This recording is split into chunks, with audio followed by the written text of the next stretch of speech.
for King Kong Lives. We'll do 8-hour King Kong Lives. It'll be 3 times as long as the original movie. And welcome again to the Spoiler Room. Here we are. It is June 15th, 2016, and I have a great crew here. We've got another Big 4-0 special. We talked about an ape a couple weeks ago that I thought was going to be a Big 4-0 special, but it wasn't. We talked about King Kung Fu. Well, now we're talking about another gigantic ape running amok, but he's even bigger than that guy in the suit, though he's still a guy in a suit. And we're talking about King Kong 1976, and then the crew that I have for us tonight is a large one. So going down the aisle really quick, Cole, how are you doing today, sir? Fantastic, man. Thank you for the invite. I appreciate it. Oh, yeah, no problem. And I didn't even know you were such a huge fan there and that you owned every King Kong movie known to man. So, and next to Cole is the one, the only, you recognize her voice quite often. Here she is, the diva of the Spoiler Room. It is Dawn. Hello, Dawn. How are you? I am wonderful. Good evening, gentlemen. Good evening. Fantastic to always have you in the Spoiler Room. And next to her, BFD, the big fucking deal, it is Glenn Bittner. Hello, Glenn. What up? Awesome. How are you doing today, sir? Pretty good, I guess. You know, well, we didn't make you. Week. We didn't make you listen to watch King Kong Lives, so you're doing better than that. So right? No, I've seen that plenty of times.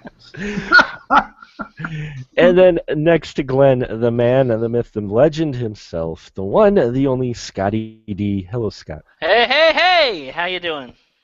We're doing good. Glad you could join us to talk about this big, gigantic ape movie. Now, King Kong 1976, and I'm sure people here can correct me if I'm wrong, but I believe this is the first attempted full remake of the original 1933 film, was it not? First one that actually got made. That actually got made, yes. Yeah. There was Hammer tried. Hammer tried in the mid '60s. They couldn't pull it off. They had to. I think they sold the test footage to a commercial, and which I've not seen the results of that. And this actually started out as 2 competing projects. I don't know if you want to talk about that now or as we get into it. Oh, well, we'll come right back to that, Scott. Let's just tell folks, if you're not familiar with it, this version of King Kong, a petroleum exploration expedition, comes to an isolated island and encounters a colossal giant gorilla. And, well, things go awry. The oil that they were looking for isn't there, but so the ape is there, and they decide, hey, here's a great idea. Let's pack him up and take him to the States. And they do this, and chaos ensues in 1976, New York, which means we do have the Twin Towers that make an appearance here in the film. So, yeah, Big Ape running amok in New York when he's not running amok in Skull Island, and he's not leering and being a lech on a very young Jessica Lange. Oh, wow. And I asked everybody in the group to bring a topic, and so we're going to start off, since this is Cole's favorite series. Cole, do you have a topic or a question for the group that you'd like to talk about starting off for this film? Well, I just wanted to I don't know if it was a question. I just wanted to ask people, what they thought this film was about, because having watched it again tonight, and this has struck me every time I've watched it, the movie's really about showbiz. It's a movie written by people raised in the industry, executed by people raised in the industry, promoted by people raised in the industry. This is like, this remake, even more than the 1930s version, which is, contender for my favorite film of all time, Pure Magic. But this remake is really like one of the most, it's like symbolizes what Hollywood movies are to me. And again, watching it tonight, even the characters, all they do is talk about their need for fame. So I guess my question was, Do you guys think this is even about the ape? I mean, this seems to be a very 70s movie about, I don't know, sexuality and fame, really. Cheesy sexuality and So you think it's about? I guess I also wanted to add to that just the director's sort of weird eroticism in these movies, in particular the sequel. Linda Hamilton shows more skin than she did in The Terminator, certainly. These remakes are oddly sexual and very Hollywood. And I don't know if that's a question, but I thought that might be a topic to touch on because it really hit me thick tonight. Especially, them slowing down in the bar and pouring a drink and him talking about, "Hey, baby, there's going to come a day when you're going to need more kicks than I can give you." Like, such an odd. Yep.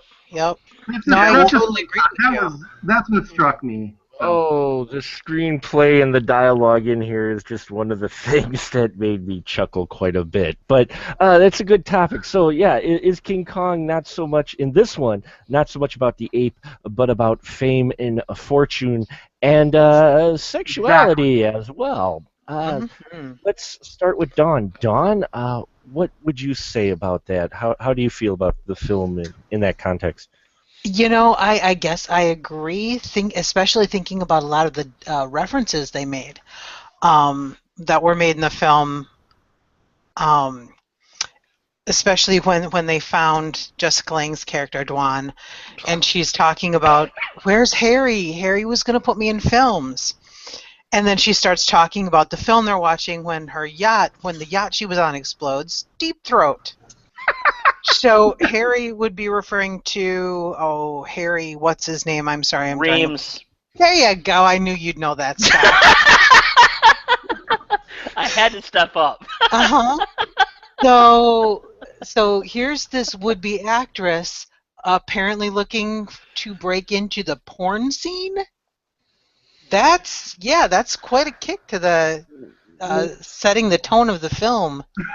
Well, I don't think she was looking to get in the porn scene exactly, but I think she was taken advantage of because she said that he made promises that put her in films. He didn't quite say what kind, and then he takes her out. And this isn't really in the movie, but you start piecing this together just from the little dialogue she has. Thinking about it now that you said that, Dawn, yeah, he takes her out into a remote boat and shows them Deep Throat and says, "Hey, I'm going to put you in the movies." Wow, I mean, that takes a whole other level of a bit of sleaziness to it. Though I am glad Scott knew the name. He is, one of the lines of dialogue is, "Did you ever know anyone whose life was saved by Deep Throat?" Scotty D is one of those people.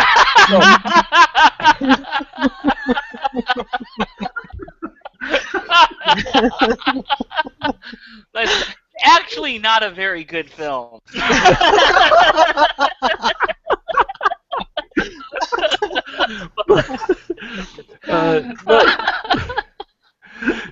But you make a really valid point there, Dawn. So you would say with Cole though that this is actually it alludes to being more about the entertainment business and sexuality than actual about a big ape. Yep, and later on when we get to I guess I talk about this a little bit now. Sure. It kind of leads into since what I want to talk about is a little bit different, but at the end of the film,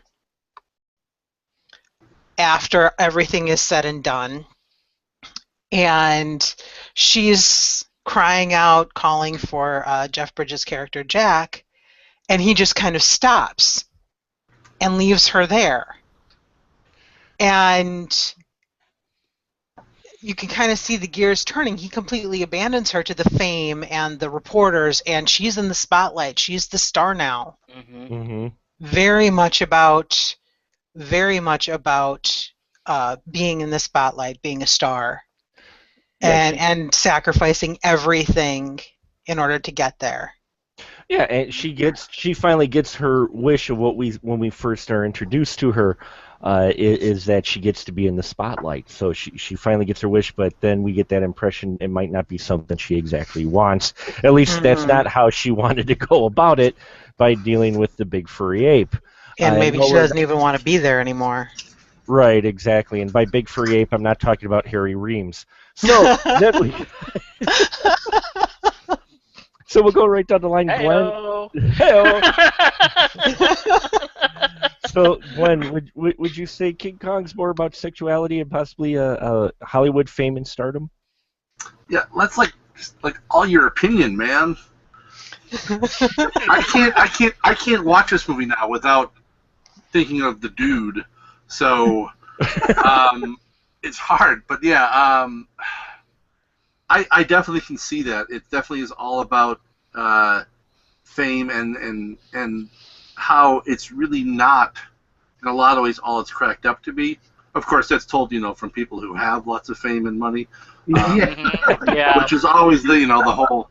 Whenever I hear famous people talking about the perils of fame, it's to a degree it's like, yeah, but you could quit and retire on your own island. So, but yeah, I definitely can see that. Yeah, now that he brought it up, it really comes into focus with that those themes really run strong through here. Scotty D, how about you? It's a really good point that Cole makes. I hadn't even thought of it from that perspective because I'm thinking like, oh, Showbiz. Well, the original was so much about Showbiz because they were actually playing directors and filmmakers and stuff. But no, he's absolutely right. It's like because everybody, the only people in this movie that aren't trying to make their mark are Jack Prescott, the Jeff Bridges character, and King Kong. Yeah. And both of them are just kind of dragged along for the ride, basically because they're just so hot and bothered for this total airhead Dwan, which I'll get onto in a bit. Yeah. But yeah, no, because you have the Fred Wilson character, which is played by Charles Grodin, the closest thing this film has to a villain. Yeah. And who I actually thought was the most interesting character in the movie, actually. Yeah, he's awesome. I thought he was because it could have been so one-dimensional, but it's like, no, you get the desperation of this guy, and you get and one of my favorite movie deaths ever. Yes. Yeah. Stepped on a gorilla. And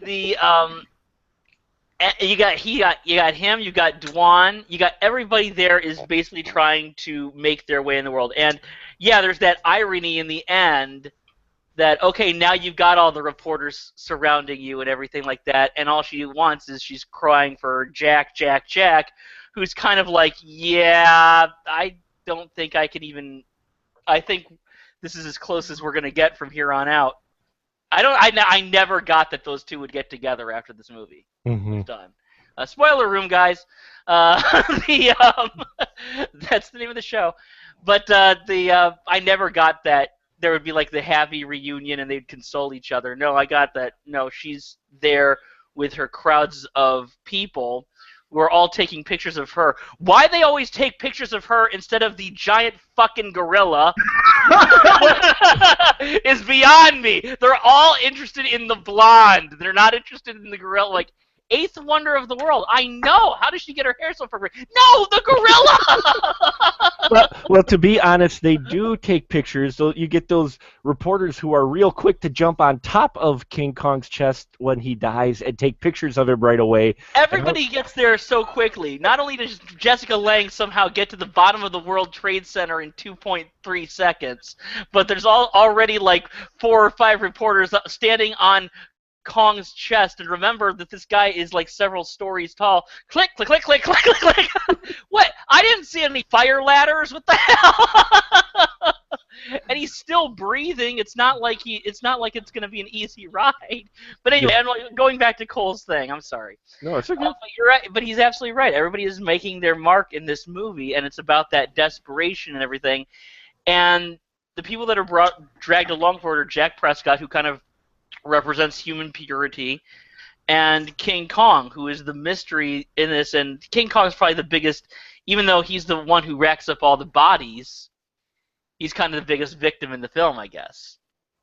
Well, he all the bodies he racks up, he's running on primal instinct, and you can't really blame him at all. Oh, right. No, you never You know? could in any of these. In any decent King Kong movie, you never could. You can't do it in the third. Well, I shouldn't say that because, as far as I'm concerned, this is not a decent King Kong movie. But in the 33 film, you couldn't do it, and in the 76 film, you couldn't do it. No. Mm-hmm.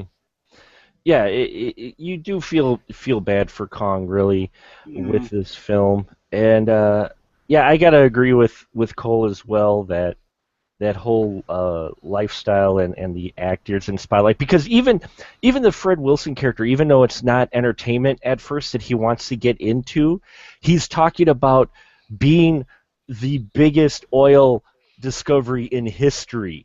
Yeah. So he's still, even though he's working and they're approaching this as him being a part of a petroleum company, he's actually approaching this kind of from an entertainment aspect of making his mark in history and putting his name in the books of the biggest oil discovery, ever. And so in a way, you can see that natural transition of going from oil driller investigator guy to entertainer, because you could see his aspirations for that. And I agree with Glenn that he does get the best death in this film by just getting stepped on by ye old Kong. Now, Jessica Lange, it says, introducing Jessica Lange in this film, playing Dwan, which that name, I could not get past that name through this entire film. Dawn, I guess my question is, her portrayal in this, was it Fay Wray? I know played kind of the damsel in distress, but what was it about the Dwan character? Did you like her? Did you not like her? Did she kind of annoy you? Did you want to see her get eaten? No, she didn't bother me. Yeah.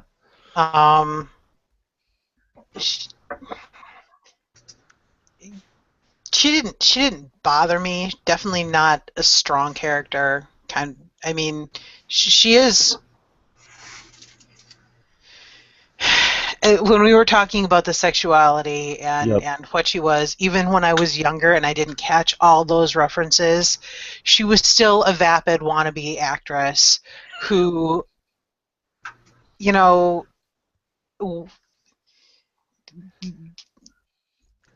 was aware that her value was her looks and used it, not in a cruel, mean way, but in a, I'm so sweet, I'm the girl next door, give me because I'm cute kind of way. Yeah. And I guess it didn't bother me because back then, that's kind of what we were encouraged to do. So it just,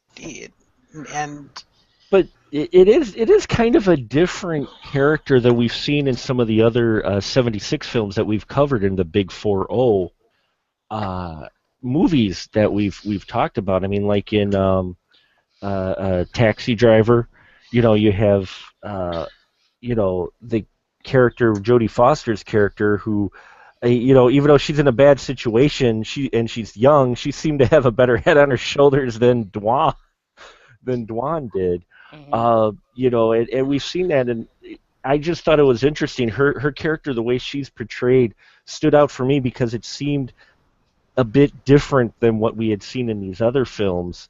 Am I off on that, Glenn? I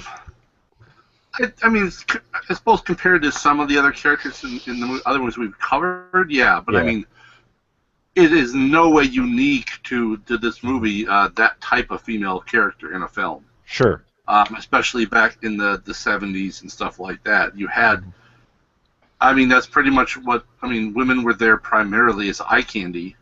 Mm-hmm. This one just is much more upfront about the fact that, yeah, she's the eye candy.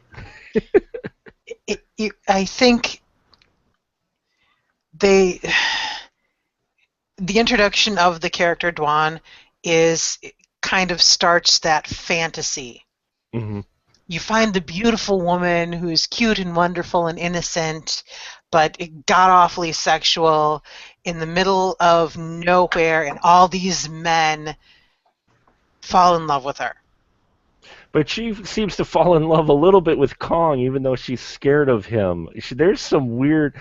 I don't know if it was the director or the way they wrote it, but with her character, some of those scenes with Kong, I was like, okay, this is kind of creepy. Oh yeah, she's definitely a bit of a furry.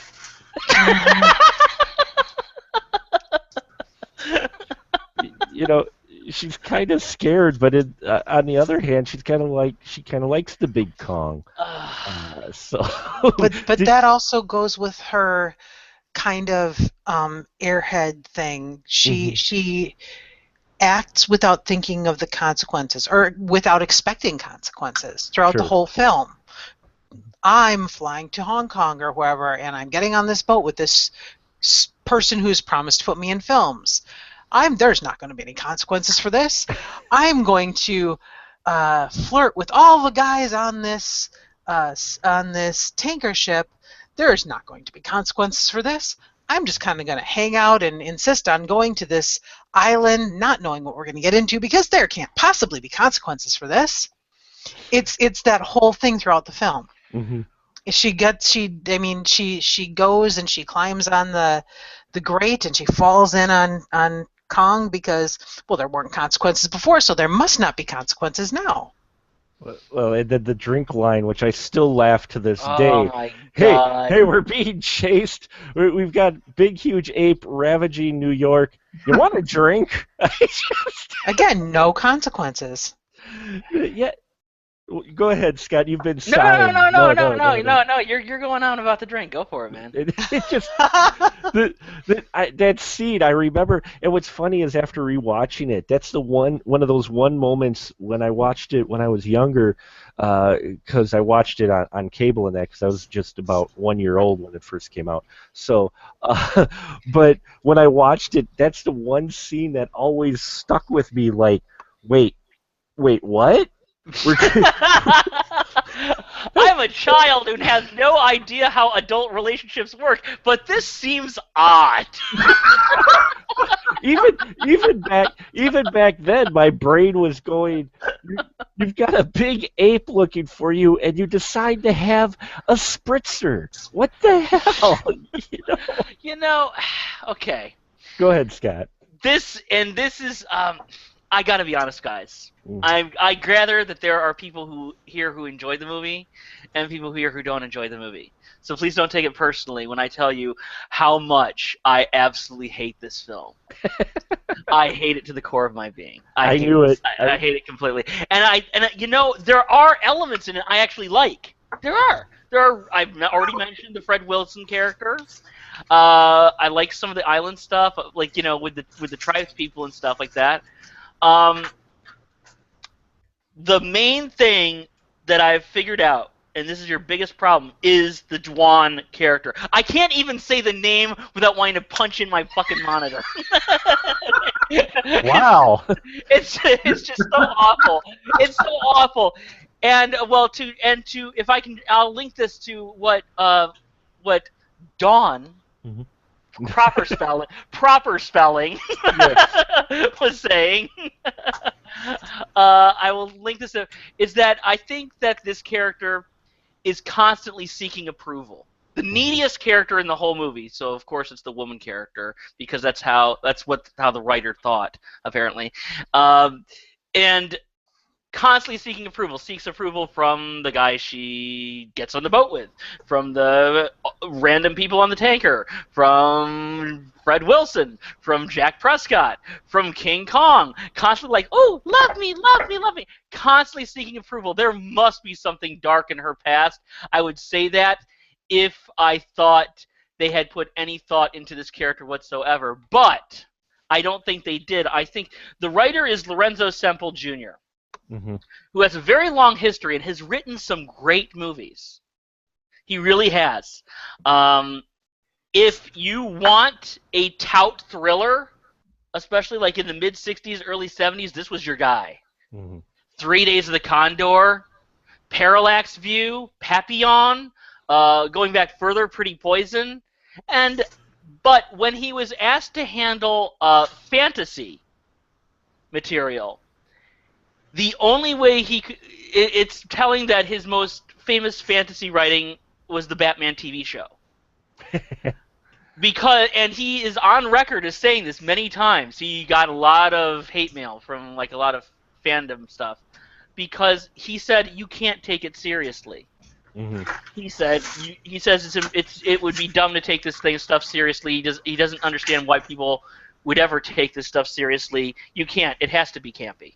Right. And that kind of comes through in not only the Batman. Sometimes it comes through and it's successful because that's what they're going for. The Batman TV show and a movie that I understand we will be talking about sometime in the future, Flash Gordon. Yes. Sometimes it's just terrible, such as here.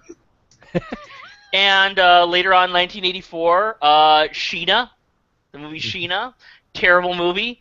And what you also get is that he does not write women well. I don't know what it is. You know, I've watched interviews with the guy. He seems like a humorous person that you would enjoy talking to. I don't know what his deal is, but there is one woman character in this whole movie. To be fair, there was only one in the original as well. Yes. You know, but there's only one woman, and it's like they have congealed every stereotype about a dumb, air-headed blonde into one character. She's aloof. She's naive. She acts without reason or consequence, as Dawn rightfully pointed out. She's promiscuous and throws herself at everybody. She's slutty. She shows no reason at all in her brain. Even her name, Dwan, they couldn't even say, like, no, even, we're going to say that even with her name, this girl couldn't form a coherent thought. I think that perhaps she just kept misspelling her name in school, and they just said, let's just tell her name's Dwan. Well, no, I think with the Dwan thing goes back to what Dawn was saying, I think, about the attention needing, because you spell it differently, it gets her attention. It does, but they still took every negative. Let's face it, this is not a really interesting character. There's not a lot going on up there. You know, she has the Fay Ray character in the original. And you really shouldn't draw too many comparisons to the original, because even the people who made the film said that they were trying to do something different. Right. Okay, fair enough. But just to draw some comparison, the Fay Ray character was brought on as a starlet and was there as a thing, but was a deeper character. This person, there is nothing there, just the object. And so it's the most problematic person in the movie. She has every single awful 70s trend. Let us talk about how when she gets kidnapped by King Kong, and she gets picked up, and she goes from mean to accommodating to downright like getting into it. She starts out by calling him "you goddamn male chauvinist pig ape." She then goes on to talk about her horoscope. "You must be a Libra. What sign are you? I'll bet you're an Aries, aren't you?" And then, of course, about a scene later, we have the awful, pervy scene where Kong is bathing her underneath the waterfall, literally getting her wet. This scene, you had to bring that scene up. Literally getting her wet, and then blows on her, and she is into it. She is into it. When Kong is picking her up, he's trying to take off her top, and check out that still photo. There's the still photo of her in Kong's hand. He is obviously trying to finger her in the damn picture. I'm like, good God, kids are watching this movie. I'm like, come on. I can't believe I am the reason. I am the being the voice of restraint here. Come on. It's just too much. Yeah, It's and you know, I think a lot of the film's problems are in the screenplay by Lorenzo Semple Jr. and in this character, Dwan. A lot of the worst things in the movie originate with this person. Now, Jessica Lange, this is her first role. We now know she is a really good actress. She's not just a good actress. She's really good. And she has proved it over the years. This was a big thing. She was like one of the last of like the starlets to get discovered on a movie, and they cast her as like a big, casting call thing. And when King Kong got not great response, let's just say, she took 3 years off of film. Sure. And didn't show up again until like All That Jazz. Mm-hmm. But then look at her film roles after that. All That Jazz, Tootsie, Frances, which she fought tooth and nail for, and now she's like a legendary person. She used to be a neighbor of mine. I never got to meet her, but she used to be a neighbor of mine with Sam Shepard and stuff like that. Totally down to earth, completely dedicated artist. Not well served by this film. It's not her fault. I think she did what she could with a role that was written with every sexist stereotype in mind. I would say that, yes, she does embody many of those classic stereotypes that we've seen in '76 from female roles, and even before, unless Cole. Now, I want to hear from you because you do enjoy this series quite a bit. Yeah. Your feeling with since I started this brush fire here, the Dwan character, how did you feel about her, how she was portrayed, versus, say, what we saw with the Fay Wray character and just in general within the movie? What were your take with Dwan? Well, I think a lot of what Scott has to say is spot on, but I do think I can't quite paint her in that broad of a stroke. Mm-hmm. I think that she has one very revealing moment during her first interaction with King Kong, where we see the real character, where she loses her shit, and she's like, "If you want to eat me, just go ahead and fucking eat me. Come on, do it, and goes off on him, right? And then she sees that gets her absolutely nowhere, and then goes right back into oh, I'm so innocent, and don't hurt me, and I think that moment is very revealing, and that's what I get, just watching it. I think you get about 30 seconds to a minute of who that character is, and I think that moment, or that person that we see in that moment, is the person that Jeff Bridges falls in love with, but doesn't have the faith to follow through with. And I do think that Scott is right, that this is not a great King Kong movie necessarily. And, of all of the King Kong films I own and watch, frequently, probably too embarrassingly frequently to admit, I watch them often, right? I love the originals. This one I watched the least. In fact, I probably watched it for the 6th time tonight. Oh. But I do think it does function as a disturbing sort of take on the Hollywood dream. And I do think that there are some problems in her character, such as, she is sort of, in a way, I don't want to say playing everybody, but she knows her power. But yet, they show her in obligatory, just like gratuitous nude scenes, like the shower sequence, which didn't need to be there. So they don't have a grip on their own tone in terms of they present her as a sex object, and they deliver her as one too.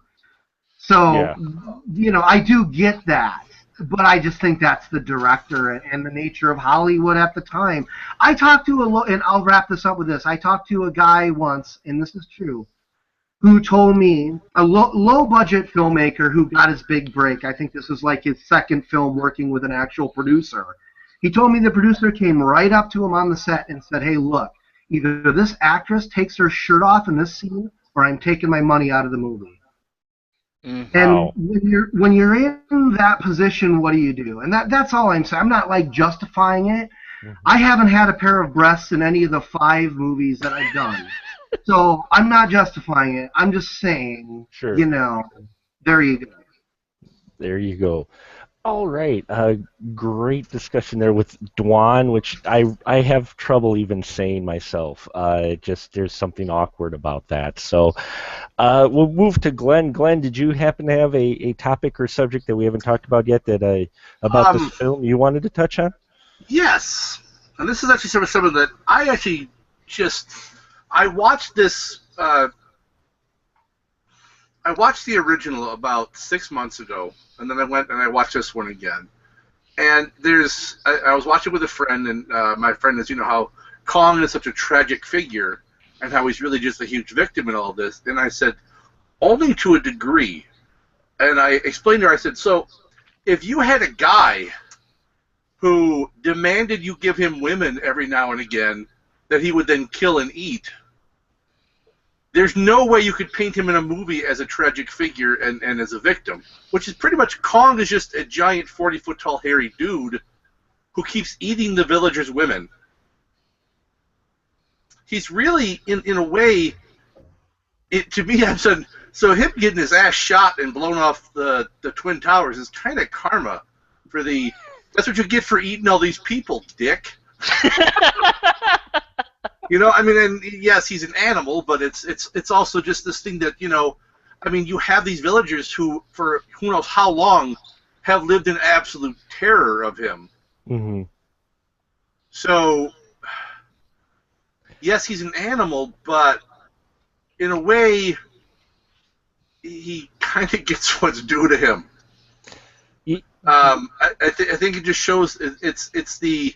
And yes, it shows that in some ways man is just as barbaric, because we take him out of his habitat, we try to exploit him, kind of in a way how he, in a way, exploits and extorts the villagers on the island. Yeah, he's getting his protection money. Yeah, except that it's women that he eventually eats. Well, first you get the money, then you get the power, then you get the women. Then you get the bite-sized snack pack women. Bite-sized snack pack women. Oh wow.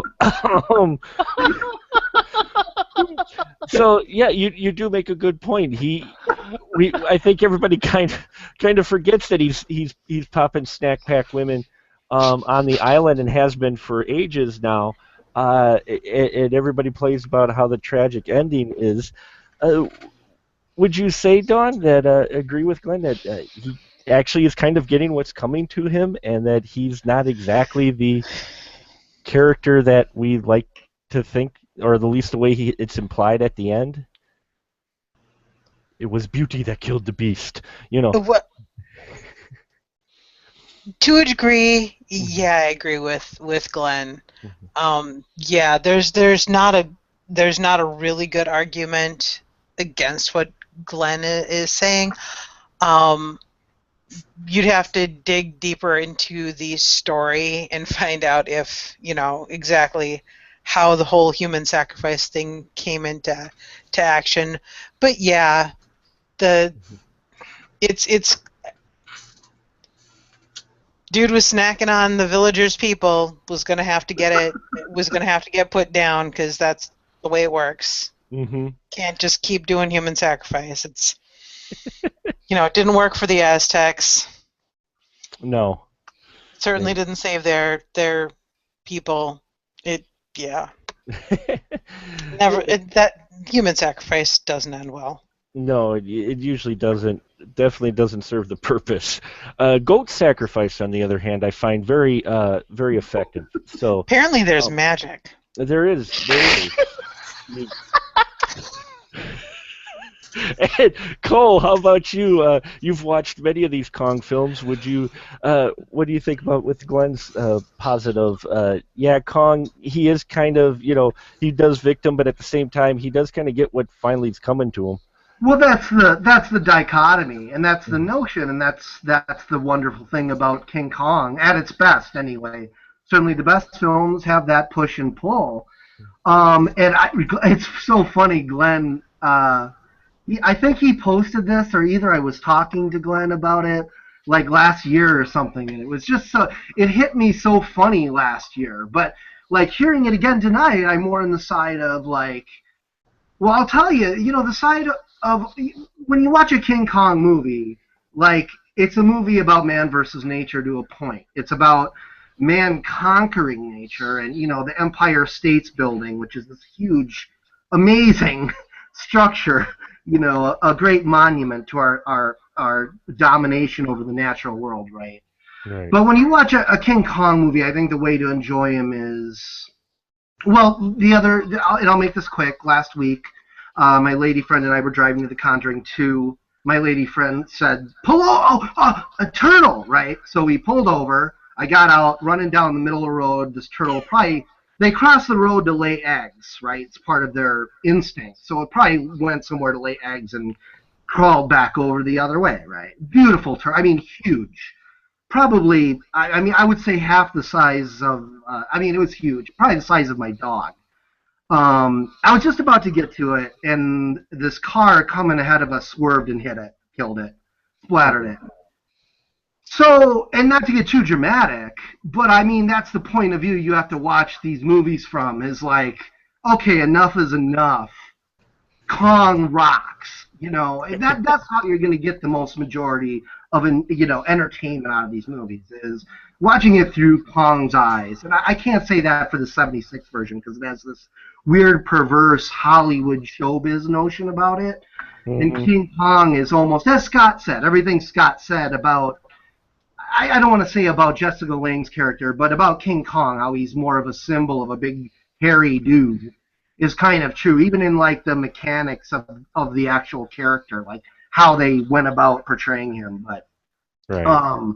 I think the way to enjoy these films is not from the point of a human being, if that's possible, And I'm not saying, I'm not waving any penis signs. I'm just saying, it's a way to switch off, maybe, to put aside your cheeseburger and look at the world from a different way. So. But I like cheeseburgers. Me too. Me too.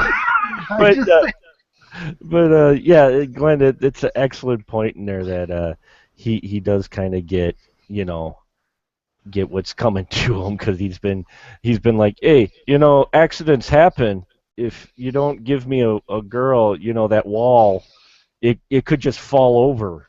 Nice village. So. Shame if something happened to it. Yeah, right. So yeah, it's a really excellent point. Kong may not be quite as the victim as we think, but at the same time, he is pulled out of his element by the evil humans, and in that respect, the humans, aren't much different than Kong in a lot of ways then, because here Kong is using the tribe to get lady snacks, and here the humans are using Kong to get money, so and exploit him. So yeah, there is an interesting dichotomy as well as a parallelism there with the beast and the supposed better humans. So we'll move on here to Scott. Did you have a topic or question for the group? I do. Now, this film, when it came out, and I have to only go by history on this because I was the same age as Mark, basically. So I don't have any memory of when it was released. I think my earliest memory of when it was on network TV in a big 2-night event. But I'm always interested in films of this era. This film was very heavily hyped. It was probably the most hyped movie since Cleopatra when it came out. And I think a great illustration of like the difference between hype and what happened was that they actually had a big robot that they built, a big robot Kong, when the movie was made, and they invited people to come out and see the big robot Kong, and it'll be in the film and everything like that, and you can watch it and everything, the big robot Kong being unveiled. And they unveiled the robot Kong, and immediately, like, one of the arms, like, drooped down, and like the entire side, like, basically sagged to the ground. So that wasn't a great show for them. But there was a showmanship to how this film was hyped. And if you look at the calendar, this film came out Christmas 1976. You could argue that this was the last blockbuster to come out before Star Wars. So, now as we know, Star Wars changed the game for everybody. That's historical at this point. All of a sudden, people started scrambling around, and people started doing their films differently. And now, we're used to a million different blockbusters. We're used to computer specialized effects. To me, I see a charm in the old school, overly hyped blockbuster, the most amazing thing you've ever seen. You'll never believe this. To, say, having a blockbuster every other week, and it's now just become blasé that people have spent $200 million on a movie. Do you see a difference in how films were marketed then and how they're marketed now? I'm talking about the big blockbusters now. And do you think that there are things that are better or worse in that era compared to today? Good question, Glenn. Kind of rambling question, No, I agree, but there it is. We got it. Glenn, how would you feel? Would you feel that, what was your opinion on that, with as far as the promotion and the hype over blockbuster films? They definitely went, it was definitely different back then, where they tried to build this, they built up this hype, but without doing what modern movies do, which is let's show you 88% of the actual film. Yes. To get you to come to see our film.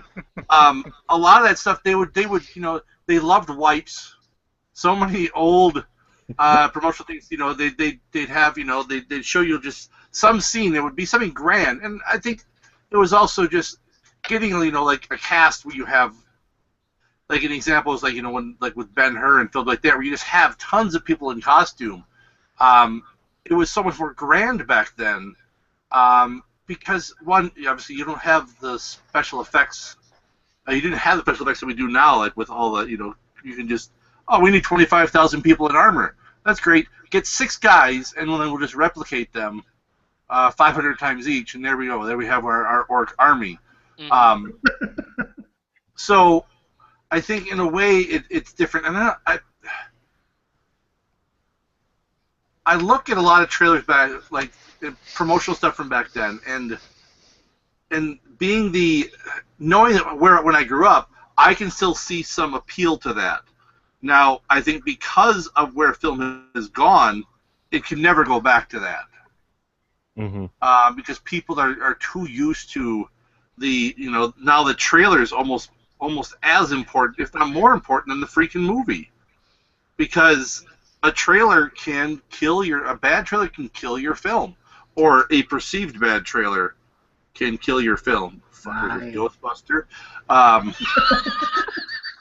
And people will now judge the whole movie based off of just that.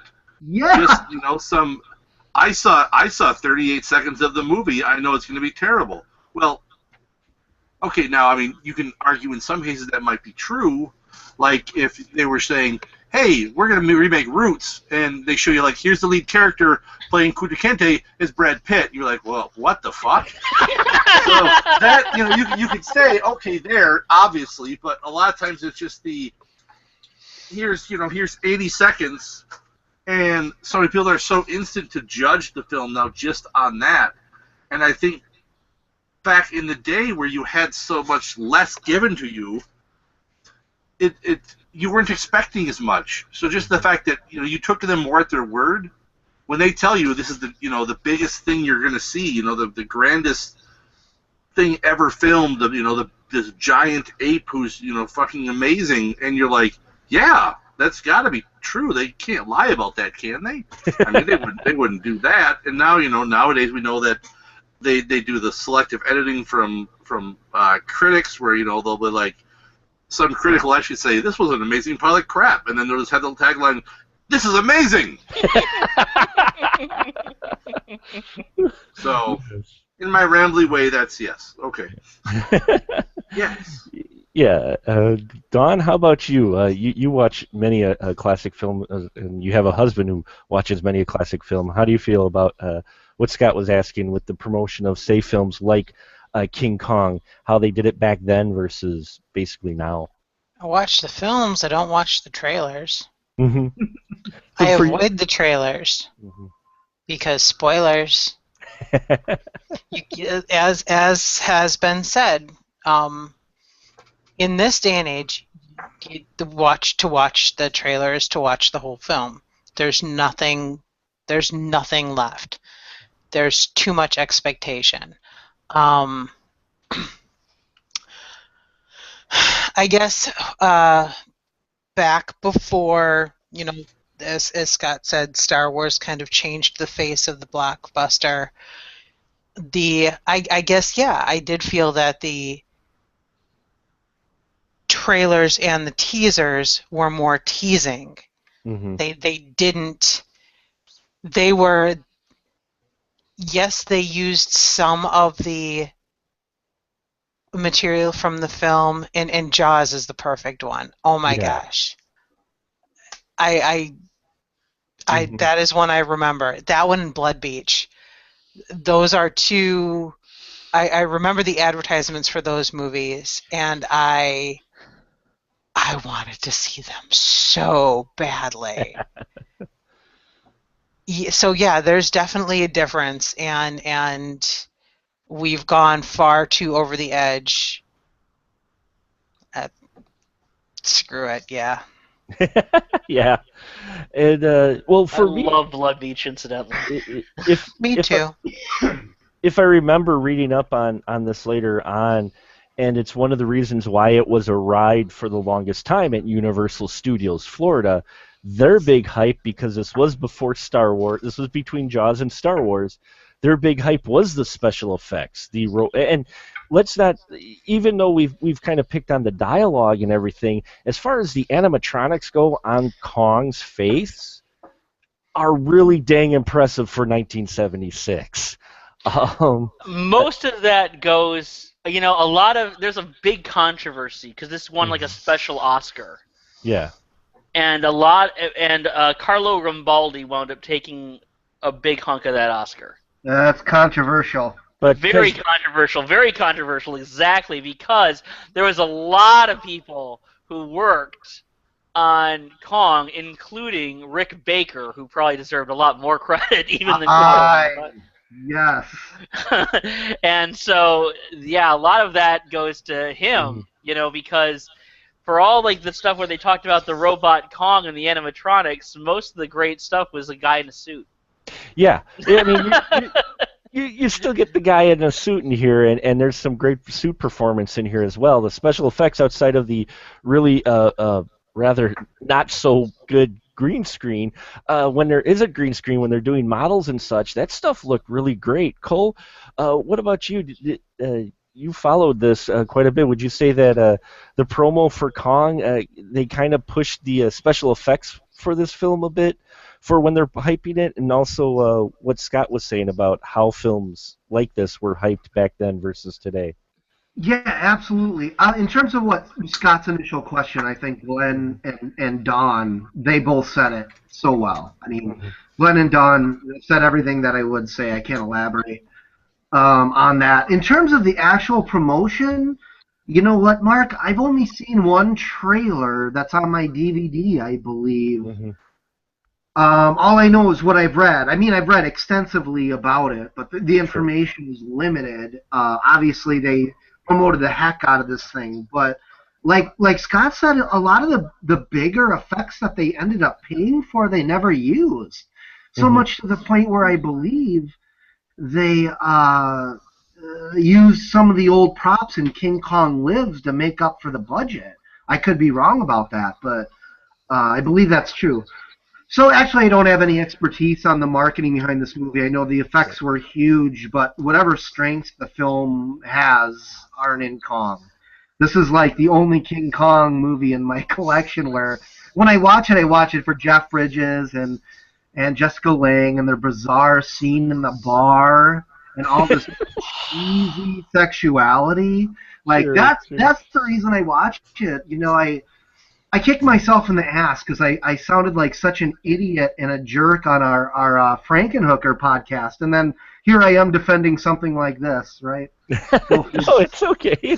No, it's totally cool. I will say one thing about the bar scene, and this is not the only big monster movie I've seen this in. In fact, I've seen it in films such as Emmerich's Godzilla movie, which is, for the record, is far worse than this even.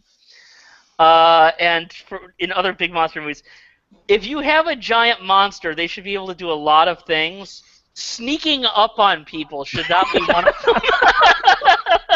Well, he did take cover behind that building, so he just like reaches into the bar while Jeff Bridges like turns his back to go on the phone. So I'm like, whoop, hi.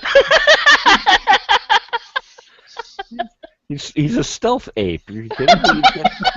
All those years in the jungle, he learned how to be stealthy. Great. You know? Okay. Well, now if the Asylum does not make Ninja Ape into a movie, then I just lose all hope. Well, they obviously stole that for Jurassic Park. Yeah. Yeah. At the very end, T-Rex sneaks up on everything. Exactly. And I love Jurassic Park, but exactly, you can't. Okay, if you're one of those raptor things, yeah, maybe you can sneak up. They're like 8 feet tall. If you're like 80 feet tall, you can't sneak up. No, even more so when they make a point throughout the entire film to show you how every time it moves, thump, thump, thump. He walked on his tippy toes into that lounge. He just kind of tink, tink, tink, tink. So you didn't quite hear him. It's a rare ability by the T-Rex, and Kong had those. I'll accept a T-Rex running the American Ninja course. I can accept that as reality because I've seen it. But Kong had very padded feet, so he was able to. He slid. He didn't take steps, and that's how he was able to sneak up on Jessica Lange and open that door quietly as well. He's very talented. So let's give Kong credit there. Though I think he is smaller than the original Kong in this, but I'm not quite sure on that. It varies. His size, I think. It seems to vary in this movie. It does. It really does. He's like Kong is much like Jeff Bridges. His motivations and, in the Kong's case, his physical attributes change as the scene needs. Oh, so he's basically Megatron. All right. The original G1 rule. Okay, and moving on. We're gonna represent. We'll get to Dawn's topic for the evening if we haven't touched on it. I know she had a couple of them just in case. So, Dawn, what about the topic that you'd want to bring to the group tonight? Well, it kind of ties into what we've been talking about, and that's the special effects. There was such a variety of quality of special effects throughout this film. Oh my God! So some of the effects were, for example, you kind of in the middle of the film, about an hour into the film, after Kong takes Dwan and Jeff Bridges is leading everybody into the jungle, and all the background is like, I'm looking at it, watching it today, going, oh my God, this is Star Trek.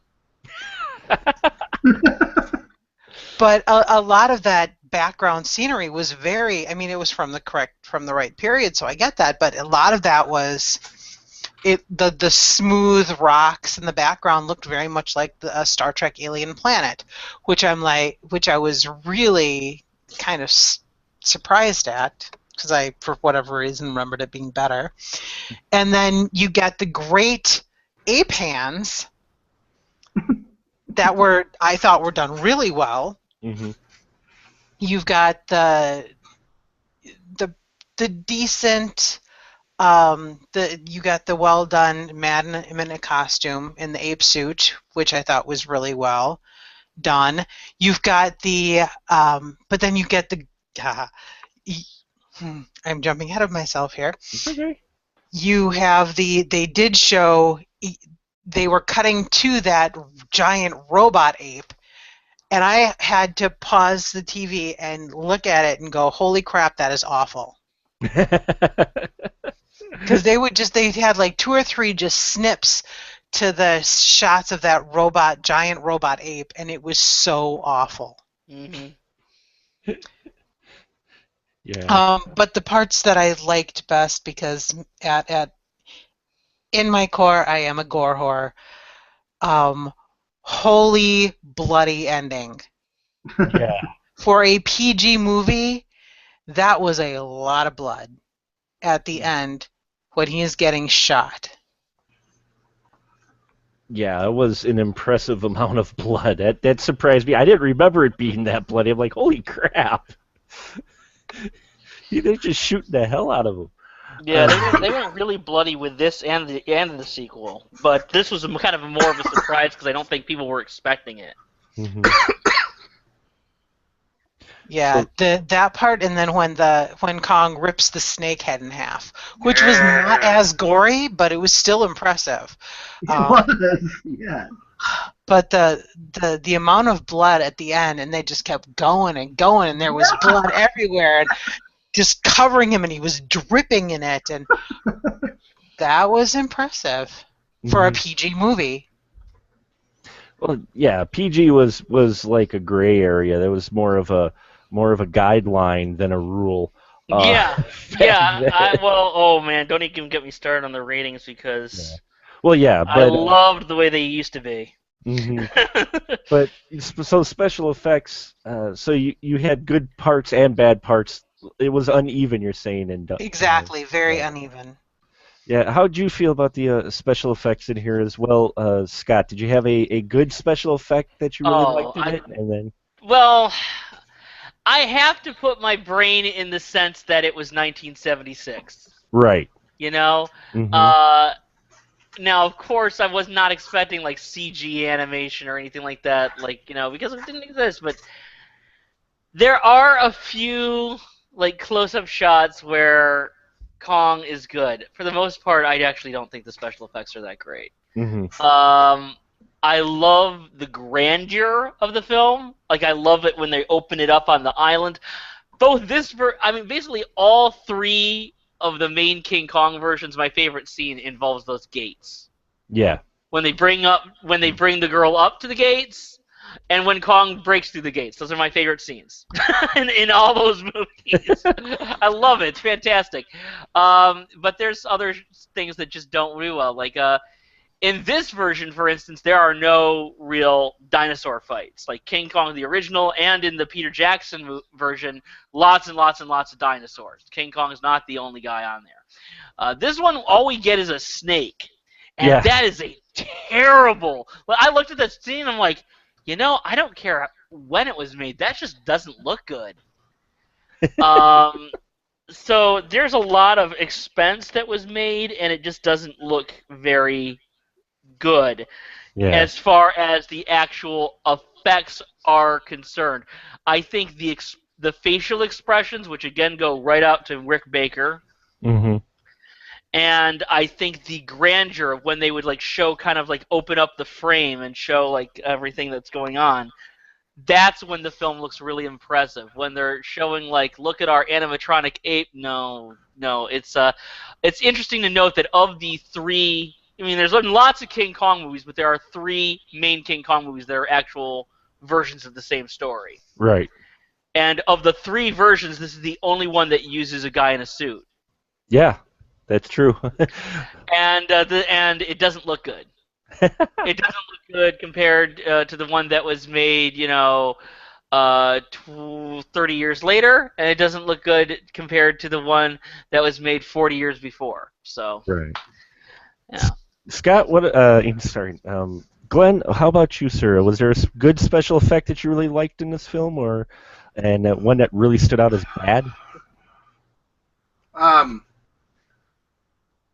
One that even bothered me back then were just the helicopters themselves. Yeah. The shots of them, like what is supposed to be, I guess, like Kong's view of the helicopter coming in and shooting, looks. I'm like, wow, that's like Gamera model bad. And yeah, the snake is terrible, absolutely awful. There are some things that and yeah, taking the fact that I have to put myself in 5-year-old Glenn's mind of when I saw this originally. Scott hit on the gates; those look awesome. Yeah. When he breaks through, but nothing that really stands out as like good. Mm-hmm. Some things were okay, and by 1976 standards, most of it was fine. But yeah, the snake's pretty awful. But yeah, nothing that really jumps out at me as well. That was really good. I thought the ape, whenever you'd see the face that was more the mechanical ape, looked just always kind of creepy, pervy. Yeah, right. Really pervy. Oh my really God. pervy. Very leering, leering at him. Dawn made a comment about that while she was watching it. Dawn, did you? You said something about. I did. I was hugely impressed. Hugely impressed. I'm looking for the exact comment that I sent you.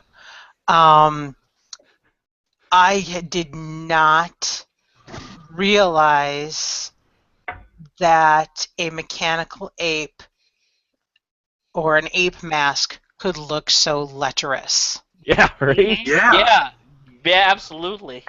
And especially, he would do like almost this kind of like a sideways glance, like he's like, dudes, I'm gonna touch your boob. I'm gonna touch your boob, dudes. Like there's some other ape frat boys hanging out that he's trying to get their attention.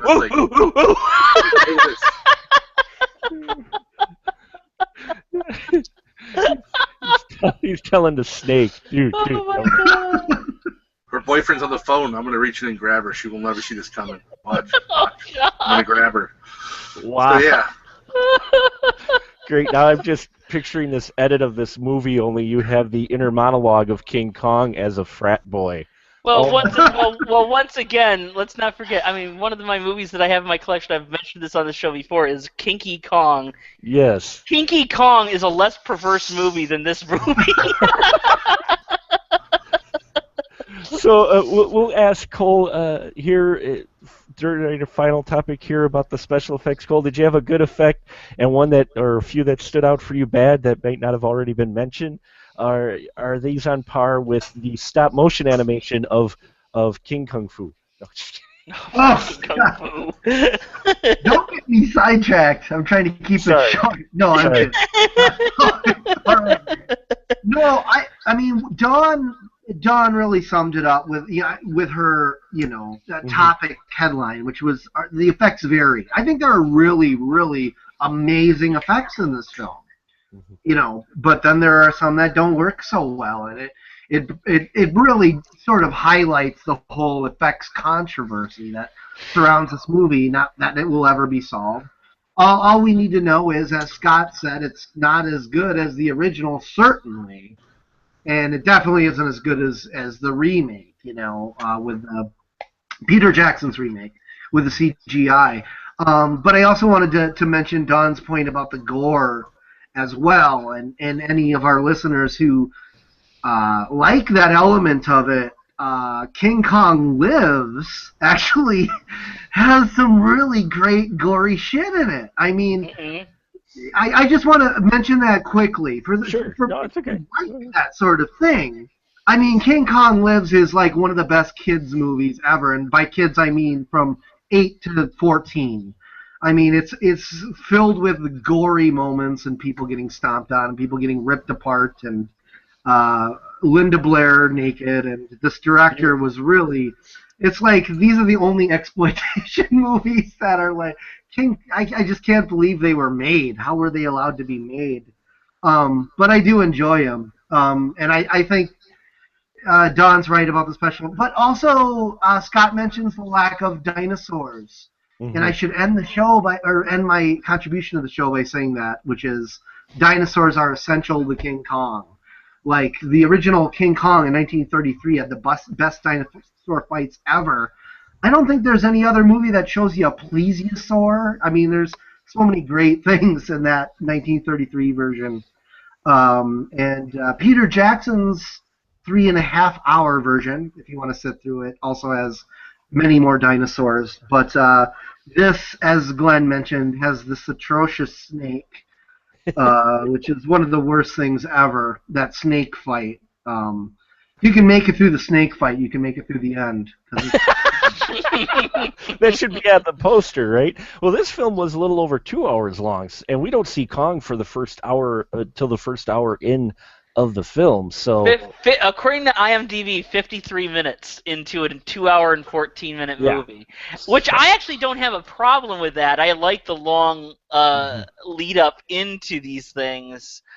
I just kind of wish there would be like more when we saw them. So.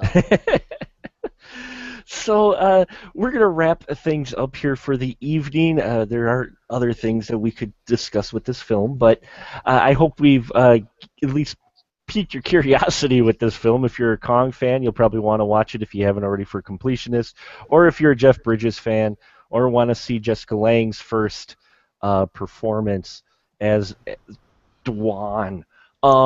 There's also Renee Auberjonois.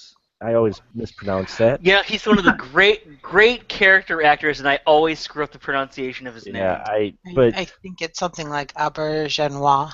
Aubergenois, thank you, Don. But you mentioned too, Don, earlier about the cast of this film is very impressive for a film, because they were building this to be a blockbuster, because Jaws is really the first blockbuster, because that film was out forever and made just for back then that was unheard of, and so people were looking for the next Jaws, and so you could tell they were getting people on board to try to maybe capture that spark with their film. Well, I think if I'm sorry, I don't want to interrupt. No, you already did. That's okay. I'm sorry. Okay, there's one thing I wanted to say, and you just bring it up at this perfect time, is that for all of their hype about, oh, you've never seen anything like this before, everything like this, I think that you have, and it's not the 1933 version. You know, I think that if you look at this film, they got John Gullerman, who had directed Towering Inferno. That was the #1 movie of 1974. And then in 1975 you had Jaws. I think when you're looking at this, you have a combination of those two movies. Mm-hmm. You have, especially in the earlier scenes, where there's a mysterious creature out there. What's happening? And then they bring out like the monster. That's them evoking Jaws. It's not them evoking original. It's not them evoking anything else. It's them evoking Jaws. Mm-hmm. And I think that when you get to the city and the disaster thing, there's really no difference in the way this sequence is shot than if you watched like one of the disaster movies like Earthquake. I think you're getting a combination of Towering Inferno, #1 movie of 1974, Jaws, #1 movie of 1975. Why wouldn't this be the biggest movie of the year? Right. Money in the Bank, right, guys? I think that's what they were counting on. That's what I think they were counting on, and it grossed $52 million, but it cost. It did well. It did really well, and there's some historical revisionism going on. Like there was a series of like 2 or 3 articles in Cinema Retro magazine about this movie recently, and you could and it fell apart in the last few paragraphs where the writer said, but you know what? This is a great movie. It's a fantastic movie. And it got fantastic reviews when it came out. And all these people that trash it, that's just since the internet started happening. I'm like, no. Ever since I was a kid, I was hearing about what a bad movie this was. Yeah, it's not true at all. So, and at best, I think it got mixed reviews, where it would get praised for some of the effects, but not for other things in the story. So, I think that they were kind of genuinely surprised. They really hyped it as being the greatest thing ever, the real eighth wonder of the world. And they were genuinely surprised when it didn't happen. And, well, if you ask me, it all goes back to the Dwan character. Beauty really did kill this beast. So. Nice. Yeah, and you wrapped it up well. So, as I said, we will wrap it up. It's got a fun cast in here. It did get nominated for 2 Academy Awards, 3 Academy Awards, and won the Visual Effects Award for 76. But that was just before Star Wars, because then that set a whole new bar for people in it. So we'll go down the line real quick. This is where we get to find out where you can hear about these lovely people's other work besides when they're here blessing us with their presence here in the spoiler room. Go ahead, Cole. Why don't you go first and tell us you got a new movie out, don't you? Yeah, well, we released a new movie locally this past Friday the 13th. It's called The Last Great Horror Movie, and we're looking on getting it into your laps, but, that's a journey. It'll be there soon. Please follow us at Shadows and Lovers Productions on Facebook, and you can find me at Cole James Meredith at Twitter, and I do some digital art on a Facebook page called Horror Roar as well. And again, the movie's called The Last Great Horror Movie, and thanks for having me. I appreciate the opportunity, man. You bet. And his digital art on Horror Roar is better than my digital art on the thumbnail, which will haunt you till the end of time. Dawn, why did you go ahead? Nothing to do with that. I had nothing to do with that. Dawn, why don't you go ahead and let people know where they can find you? You can find me at intheaudience.net. Fantastic. Great horror and other movie reviews there. She did superhero. She did a great thing on Marvel Phase 1. Check it out. Yeah. intheaudience.net. A fantastic breakdown of Phase 1 is really well written. So check that good stuff Thank there. you. And Glenn, how about you, sir? Where can we find you? Find me on YouTube, Guy in the Bunker Productions, Facebook, Guy in the Bunker Productions, the B-Movie Bunker, or just follow me on Twitter at Guy in the Bunker. And you're also on a podcast, correct, as well, for Gaming Geeks? I am on the Adventure Party podcast, which you can find through Galactic Netcast, actually gncast.com. Excellent, yes. So check out all that great stuff from Glenn as well, especially if you like the genre films. Glenn definitely has the most unique rating system in the history of YouTube Reviewiverse. You need to watch his reviews and hear it. It's great. Scale of 1 to 10. And finally, but not least, is Scotty D. Go ahead, pimp yourself.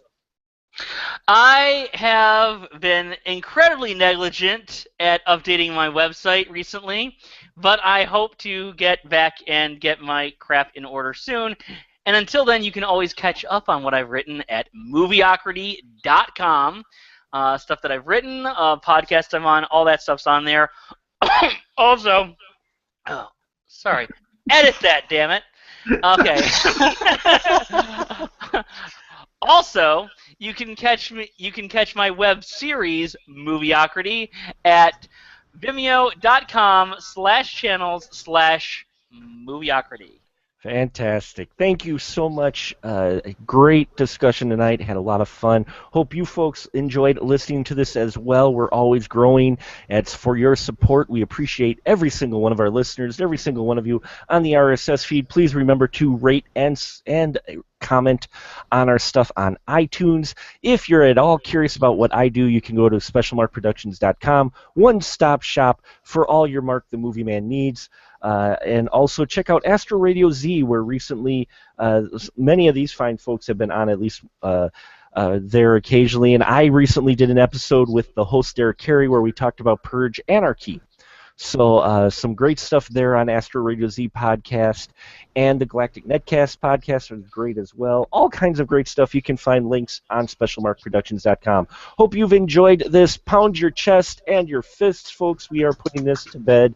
Say goodnight, everyone. Good Good night. night, everyone. All right. Thanks for listening.